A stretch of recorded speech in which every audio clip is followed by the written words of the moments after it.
Hi, my name is Ugochi Okoli, and I'm the 2025 recipient of the Carol Shields Prize Foundation Fellowship. Today, I'm going to be reading excerpts from the project I'm currently working on and also answering some questions about my time during the fellowship.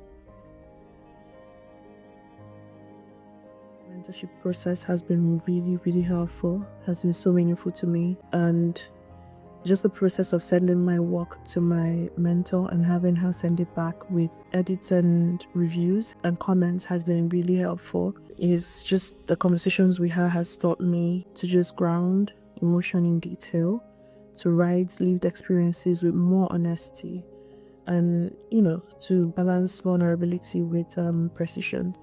Just the entire process has been so helpful to me as a writer, not just in this project, but in my general craft as a writer. And I really appreciate and I'm thankful to my mentor and to the Carol Shields Prize Foundation for this opportunity.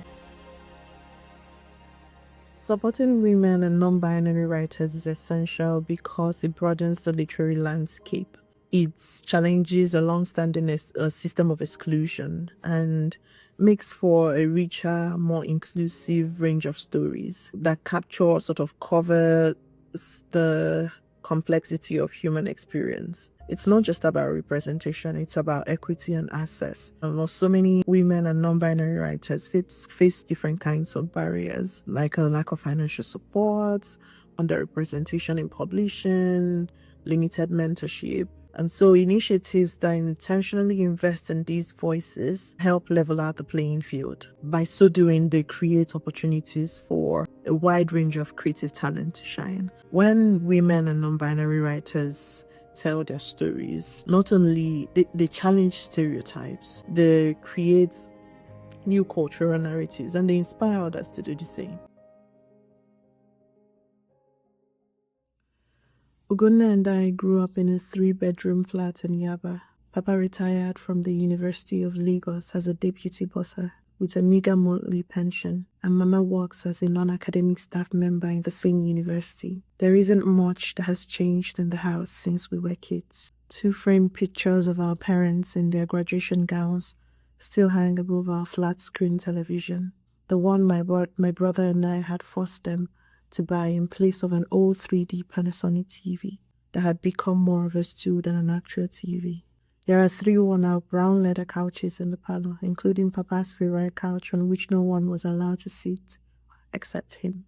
He often joked that our ancestors sat with him as the head of the family.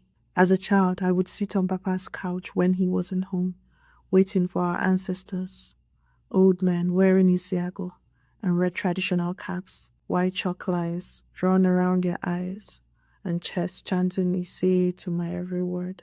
Ugonna was never afraid to sit on Papa's couch. He had mastered the art of doing things that especially displeased him.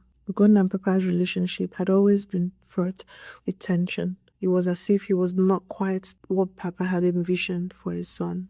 Papa had come from a long line of strong traditional men who had clear expectations for their families, particularly their sons. He believed that a son should be a reflection of him, disciplined, respectable, and outwardly conforming to social norms. Ugonna, on the other hand, was free-spirited, creative, and rebellious in ways that Papa couldn't accept. Ugonna's hair, for example, was an open rebellion. He had started growing his dreadlocks when he was just a teenager, much to Papa's dismay. The locks were thick and unruly, and he had done them with small cowrie shells, something Ugonna thought was cool and meaningful, but to Papa it was unkempt, untidy, and utterly unacceptable.